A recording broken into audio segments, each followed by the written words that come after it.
Hi FF lovers, welcome back to my channel.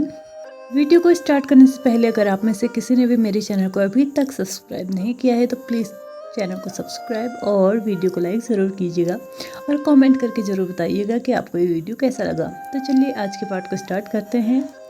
Last part में हमने देखा था वांग जी विंग से एक साथ डिनर करने के लिए पूछता है और जब विंग उससे पूछता है क्या डिनर, तो वांग जी उससे डायरेक्टली बोल देता है तुम इसे एक डिनर डेट भी बोल सकते हो। यानी कि वांग जी विंग को डायरेक्टली एक डेट के लिए पूछ रहा था।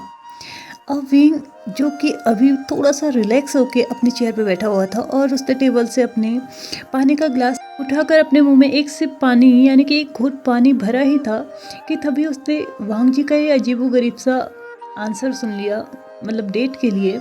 तो उसके मुंह से वो पानी बाहर ही निकल गया एकदम फोर्स के साथ, और कुछ पानी जो उसके मुंह में था वो उसके गले में अटक गया था, जिसकी वजह से वो हल्की फुल्की खांसी उसे आने लगी थी और वो खांसना शुरू कर देता है।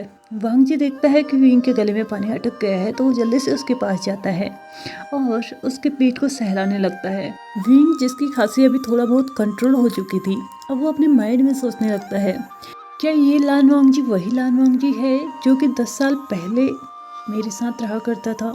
वो तो बिल्कुल भी बातें नहीं किया करता था। उसके ज़्यादातर मुंह से सुने जाने वाले वर्ड हाँ ना हाँ ऐसे ही होते थे। तो ये अचानक इतना ज़्यादा कैसे बदल गया। फिर विंग सोचता है अचानक कहाँ, इसे तो 10 साल लगे हैं चेंज होने में, लेकिन फिर भी मुझे तो ऐसा लग रहा है जो कि मैं 10 साल पहले वाले खुद को देख रहा हूँ। ये इतने सीमलेसली और इतना स्ट्रेट फॉरवर्डली मुझसे बात कर रहा है कि मैं अब खुद ही इसके सामने अनकंफर्टेबल होने लगा हूँ। दूसरी तरफ वांग जी के भी माइंड में चल रहा था। वो भी सोच रहा था कि विंग तुम्हें आखिर क्या हो गया है, तुम ऐसे नहीं थे, तुम कभी भी इतने शांत इतने चुपचाप कभी नहीं रहते थे। और अगर ये बात मेरे पुराने विंग 10 साल पहले वाले विंग को बोली होती ना तो अभी तक न जाने कितना कुछ कह चुका होता, कितना कुछ मुझे आंसर कर चुका होता। लेकिन तुम्हारे फेस को देख के लग रहा है तुम एकदम शॉक्ड हो गई उस बात को सुनने के बाद। क्या तुम्हें सच में इस बात की कोई उम्मीद नहीं थी कि मैं तुम्हें कभी डेट के लिए पूछूंगा। 10 सालों में विंग और वांग जी दोनों टोटली चेंज हो चुके थे। विंग जो कि बहुत ज़्यादा चाइल्डिश नेचर का था, अब वो थोड़ा सिंसियर हो चुका था। उससे बातें कब और कहाँ पे और कैसे करनी है ये समझ में आ चुका था। वांग जी जो कि बहुत कम बातें किया करता था, वो अभी भी बहुत कम बात करता था, लेकिन एकदम सैवेज रिप्लाई देना वो सीख चुका था। इसी के साथ साथ वो इतना स्ट्रेट फॉरवर्ड हो चुका था कि वो अपने मन की बात अब मन में नहीं रखता था। एक तरह से देखा जाए तो ऐसा लग रहा था कि इन दोनों की ही सोल जो है ना आपस में स्विच कर चुके हैं, मतलब एक दूसरे की सोल एक दूसरे की बॉडी में जा चुकी थी।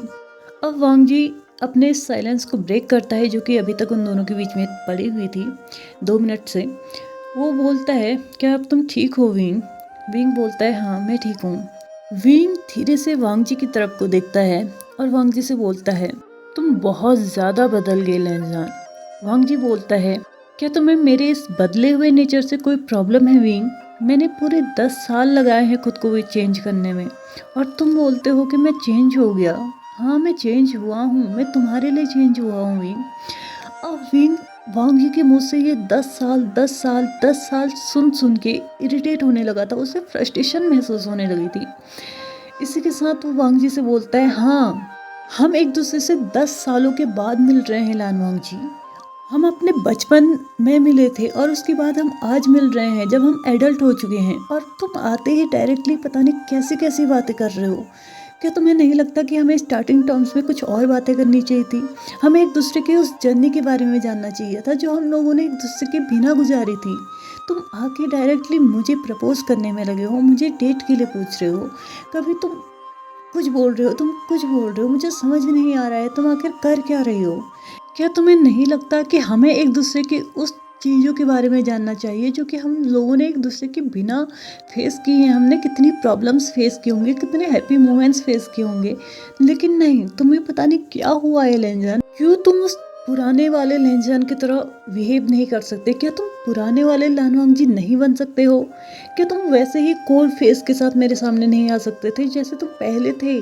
क्या तुम्हारे पास शब्द नहीं होते थे बात करने के लिए, तुम कुछ ही शब्दों में अपनी बातों को कहा करते थे, और आज देखो खुद को तुम मुझे ऐसा रियलाइज करा रहे हो कि मैं तुम्हारे क्वेश्चंस का आंसर ही नहीं कर पा रहा हूँ। वांग जी जो कि अपनी बात कहते कहते 2-4 कदम उसके चेयर से दूर चले गया था। वो अचानक से चलना स्टार्ट करता है और फोर्सफुली विंग के पास आके पहुंच जाता है और विंग को चेयर के साथ अपने फेस की तरफ उसको टर्न कर देता है। और इस वक्त विंग की जो बैक थी ना, वो टेबल की साइड को थी और जो फ्रंट साइड था वो वांग जी की साइड को था। अब वांग जी अपने दोनों हाथों को विंग के दोनों साइड्स पे लेके जाता है और टेबल्स पे अपने ग्रिप को टाइटली कर देता है। मतलब अब विंग वांग जी के दोनों हाथों के बीच में था, अपने चेयर पे बैठा हुआ। वांग जी अपनी एंग्री आइज के साथ विंग की आंखों में देखता है और फिर से बोलना स्टार्ट करता है और वो बोलता है, अगर तुम्हें पुराना लान वांग जी चाहिए तो मुझे पुराना विंग क्यों नहीं मिल सकता? तुम वैसे ही चेयरफुल क्यों नहीं रह सकते? तुम वैसा ही चाइल्डिश बिहेवियर क्यों नहीं दिखा रहे हो मुझे? अगर तुम मेरे अंदर आए हुए इस चेंज को एक्सेप्ट नहीं कर पा रहे हो तो तुम कैसे उम्मीद कर रहे हो कि मैं तुम्हारे अंदर के इस चेंज को एक्सेप्ट करूं? इन 10 सालों में मैंने सिर्फ एक ही चीज सोची थी कि मैं जब भी वापस जाऊंगा मैं अपने विंग को वैसे का वैसा ही देखूंगा जैसे मैं उसको छोड़ के आया था। लेकिन तुम अपने आप को पूरी तरीके से चेंज कर गए हो विंग। मैंने खुद को तुम्हारे लिए बदला था, ना कि खुद के लिए। और तुम मुझसे यहाँ पे कह रहे हो कि तुम्हें मेरा ये बदला हुआ बिहेवियर बिल्कुल भी पसंद नहीं आ रहा है। ऐसा क्यों है विंग? मुझे लगा था मैं तुम्हें सरप्राइज दूंगा अपने इस बिहेवियर के साथ और तुम सरप्राइज ना होकर तुम शॉक्ड हो रहे हो। वांग जी की ये लाउड वॉइस और उसकी एंग्री आईज विंग को टोटली स्कैर्ड फील करा रही थी। वो डर रहा था। वांग जी अब थोड़ी ही देर में विंग की फेशियल एक्सप्रेशंस को जैसे नोटिस करता है ना, वो समझ जाता है कि उसके बिहेवियर ने विंग को कितना डरा दिया है। और वो अपने माइंड में सोचने लगता है, क्या सच में मैंने उसको इतना डरा दिया? और क्या सच में मेरे बिहेवियर ने इसको इतना शॉक्ड कर दिया कि ये इस मेरे बदले हुए इस बिहेवियर को एक्सेप्ट ही नहीं कर पा रहा है? वांग जी थोड़ा और गहराई के साथ इस सब में सोचता है, इस सब के बारे में सोचता है, तो उसे भी रियलाइज़ होता है कि किसी भी इंसान के लिए ये सिचुएशन बहुत ज़्यादा ऑकवर्ड हो सकती है कि तुम उससे 10 सालों के बाद मिल रहे हो और मिलते ही तुम ऐसी उल जलूल बातें कर रहे हो जिसकी उम्मीद सामने वाले ने बिल्कुल की ही नहीं होगी। उसने मुझसे बिल्कुल वैसे ही उम्मीद की होगी जैसे मैं 10 साल पहले था। मुझे एकदम उसके सामने इतना सब कुछ नहीं कहना चाहिए था, एटलीस्ट मुझे कुछ टाइम तो लेना चाहिए था।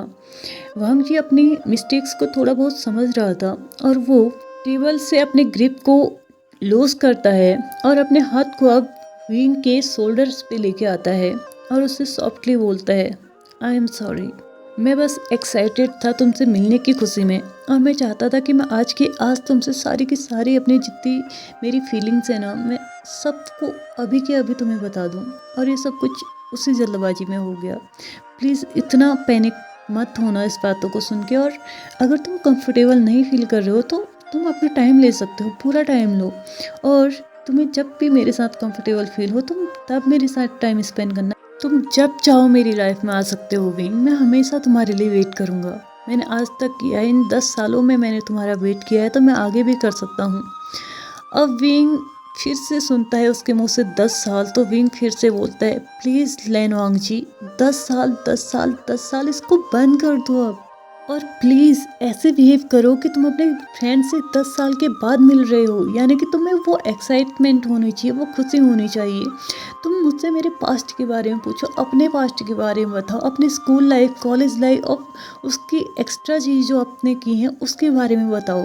मैं ये सब नहीं जानना चाहता अभी कि तुम्हारी फीलिंग्स क्या हैं। एटलीस्ट कुछ टाइम के लिए तो तुम वैसे बनो जैसे तुम यहाँ से छोड़ के गए थे, तुम यहाँ से जैसे गए थे कुछ टाइम के लिए ही सही, प्लीज़ वैसे बन जाओ। वांग जी अपने दोनों हैंड्स को विंग के चिक्स पे रखता है और उससे बोलता है, जैसा तुम चाहोगे विंग में मैं वैसे ही रहूँगा। और आज के लिए नहीं, मैं लाइफ टाइम वैसे ही रहूँगा। बस तुम्हें हैप्पीनेस होनी चाहिए, तुम खुश हो तो मैं हर वो चीज़ करूँगा जिससे तुम्हें खुशी मिले, चाहे वो मैं अपने बिहेवियर को चेंज करने की बात ही क्यों ना हो। अगर तुम चाहते हो कि तुम उस पुराने लान वांग जी को देखो तो मैं आज से ही वैसा का वैसा ही बनने के लिए तैयार हूँ, बस तुम खुश रहो। विंग जैसे ही सुनता है वांग जी के मुंह से उसके बिहेवियर को चेंज करने वाली बात, तो विंग बोलता है, बिल्कुल नहीं, मैं नहीं चाहता कि तुम अपने बिहेवियर को चेंज करो। तुम बड़ी मुश्किलों के बाद इतने चेयरफुल हुए हो वांग जी, प्लीज़ वैसे ही रहो। लेकिन समझो, कुछ चीज़ों को समझो कि तुम्हें एकदम से इतना स्ट्रेट फॉरवर्ड नहीं होना चाहिए, स्पेशली इन सारे मैटर्स में। वांग जी बोलता है, ठीक है, बिल्कुल ठीक है, मैं समझ गया हूँ विंग, मैं बिल्कुल वैसा ही करूँगा जैसा तुम चाहते हो, बस आप खुश हो ना। प्लीज़ अपने फेस से ये स्कैर्ड वाले जो इमोशंस हैं, जो ये एक्सप्रेशंस हैं ना, इन्हें हटा दो। मुझे नहीं पसंद आते ये तुम्हारे फेस पे। वांग जी के हैंड्स अभी भी विंग के चीक्स पे थे और उन दोनों के फेस भी काफ़ी क्लोज थे। वो दोनों एक दूसरे में इतना खोए हुए थे और वो दोनों एक दूसरे की बातों में इतना उलझे हुए थे कि उन्होंने ये नोटिस ही नहीं किया कि कोई है जो दरवाजे पे खड़ा है। और विंग और वांग जी को इतना नज़दीक देख के ना उसे सफोकेटेड सा फील होने लगा था, उसे घुटन सी महसूस होने लगी थी। वो अपने कदमों को टर्न करता है वहाँ से जाने के लिए, लेकिन उसे याद आता है कि वो विंग से यहाँ पे बात करने के लिए आया था। वो फिर से टर्न होता है और दरवाजे पे नॉक करता है।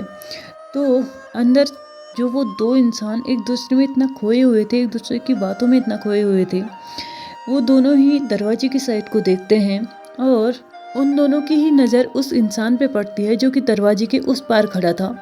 ये देखते ही विंग वांग जी के हाथों को जल्दी से झटक देता है और उस इंसान को इशारा करता है कि वो अंदर आ सकता है। वो इंसान भी अंदर आता है और अंदर आते ही विंग से पूछता है कि आज तुमने क्या लंच नहीं किया। विंग बोलता है मैं बहुत ज़्यादा बिजी था जिसकी वजह से मैं बाहर नहीं जा पाया और मुझे आज लंच करने का टाइम भी नहीं मिला। और वो इंसान अपने माइंड में सोचने लगता है, हाँ वो तो दिख ही रहा था कि तुम कितने बिजी थी और किसके साथ बिजी थे। ऐसा सोचते हुए ना उसके दिल में एक दर्द हो रहा था, उसे बिल्कुल भी अच्छा फील नहीं हो रहा था कि विंग के आसपास कोई और है। इसी के साथ वो अपने थॉट प्रोसेस को यहीं पे स्टॉप करता है और विंग के आगे अपने हाथ को बढ़ाते हुए बोलता है, मुझे पता था तुम अपने काम को लेके कभी कभी इतना सीरियस हो जाते हो कि तुम्हें खाने की तक होश नहीं रहती, इसलिए मैं तुम्हारे लिए लंच पैक करा के लाया हूँ और अगर तुम अब फ्री हो गए हो तो तुम खा सकते हो। उसने वांग जी की तरफ इशारा करते हुए बोला। विंग समझ चुका था कि उसकी नज़रें वांग जी पे गई हैं, तो वो उस पर्सन से क्वेश्चन करता है, वेसांग क्या तुम्हें याद है ये कौन है। वेसांग बोलता है, हाँ मुझे ब्रदर ने बताया था कि यहाँ पे आज कोई आने वाला है। विंग बोलता है, अगर तुम्हारे ब्रदर ने तुम्हें नहीं बताया होता तो क्या तुम तब भी इसे पहचान जाते। वेसांग बोलता है, बिल्कुल, इसमें इतने चेंजेस भी नहीं आए हैं, इसके फेस कट और फेस साइज थोड़ा सा बड़ा हुआ है, लेकिन बाकी चीज़ें इसकी अभी भी वैसी ही हैं। फेस काफ़ी हद तक मैच करता है। ये सारी बातें बोलते हुए वेसांग के फेस पे कोई भी एक्सप्रेशंस नहीं थे। ऐसा लग रहा था जो कि वो एकदम कोल्ड फेस के साथ, एकदम कोल्ड नेचर के साथ ये सब कुछ बोल रहा है और वो नहीं चाहता इस मैटर में और ज़्यादा बात करना। इसी के साथ वो विंग के हाथ को पकड़ के उस लंच बॉक्स को उसके हाथ में रख देता है और उससे बोलता है, टाइम मिले तो खा लेना।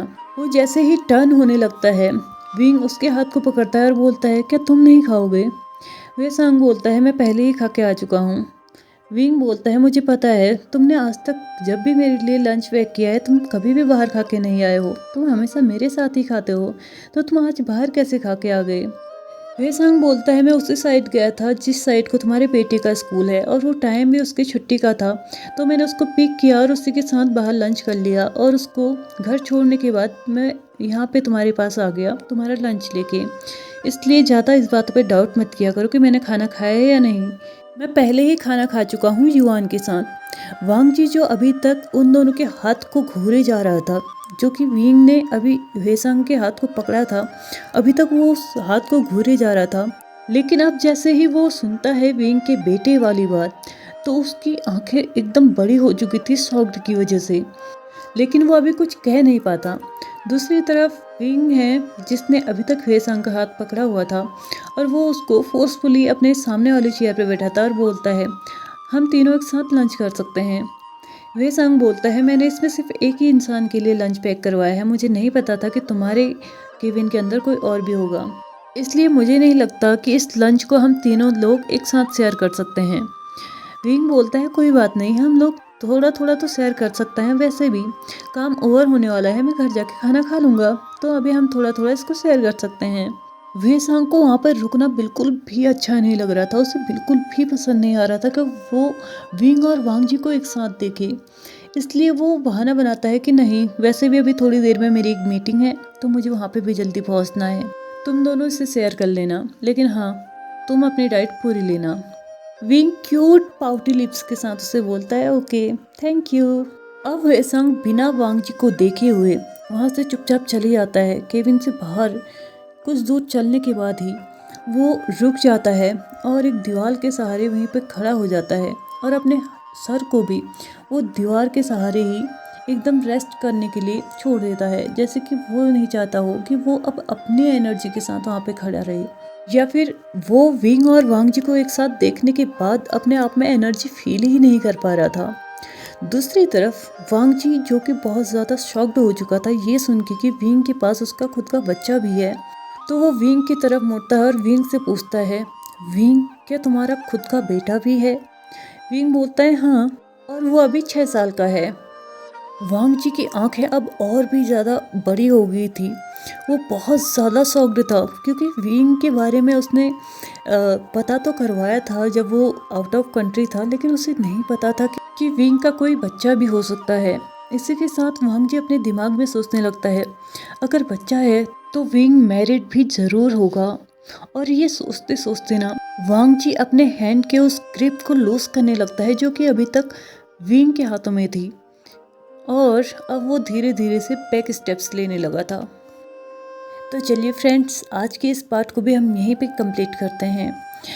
और यार बहुत सारे लोगों के ना कुछ क्वेश्चंस आ रहे हैं यार, मैं ऐसे उनका आंसर तो नहीं कर पा रही हूँ, लेकिन partners already written in fate के एक पार्ट में ना किसी ने मुझे सजेस्ट किया था कि मैं एक Q&A वीडियो बना लूँ और उससे मैं सबके क्वेश्चंस के आंसर दे दूँ, तो मुझे वो वाला ऑप्शन ही ज़्यादा अच्छा लग रहा है। तो मैं सोच रही हूँ कि जब हमारा ये वाला FF कंप्लीट हो जाएगा ना, उसके बाद मैं एक Q&A वीडियो बना दूँगी।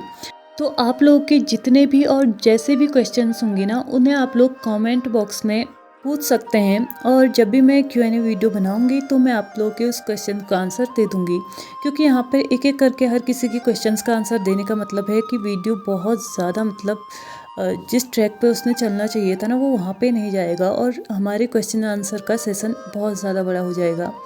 और इसी के साथ कुछ लोग जो इंस्टाग्राम पे मैसेज करते हैं ना, तो मैं आप लोगों को भी बता दूं कि मैं इंस्टाग्राम बहुत कम चलाती हूँ, लेकिन हाँ अब अगर आप लोग चाहते हैं कि आप लोगों की आइडेंटिटी रिवील ना हो और आप लोगों को आपके क्वेश्चन का आंसर भी मिल जाए, तो आप लोग कर सकते हैं, वहाँ पे भी मुझे मैसेज कर सकते हैं, मैं आप लोगों को वहीं पे भी आंसर दे दूँगी।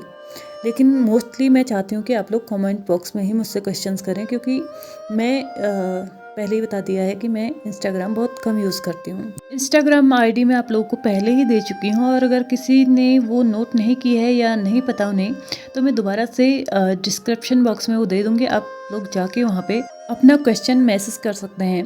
और प्लीज़ सिर्फ क्वेश्चन ही वहाँ पे मैसेज कीजिएगा, बाकी की हाय हेलो वाले मैसेज मत कीजिएगा, क्योंकि मे बी उनका आंसर आपको ना मिले। तो चलिए आज के इस पार्ट को हम यहीं पे ख़त्म करते हैं। अगर वीडियो अच्छा लगा हो तो प्लीज़ लाइक शेयर सब्सक्राइब और कमेंट करते हुए जाइएगा। Thank you so much for watching my video and bye bye.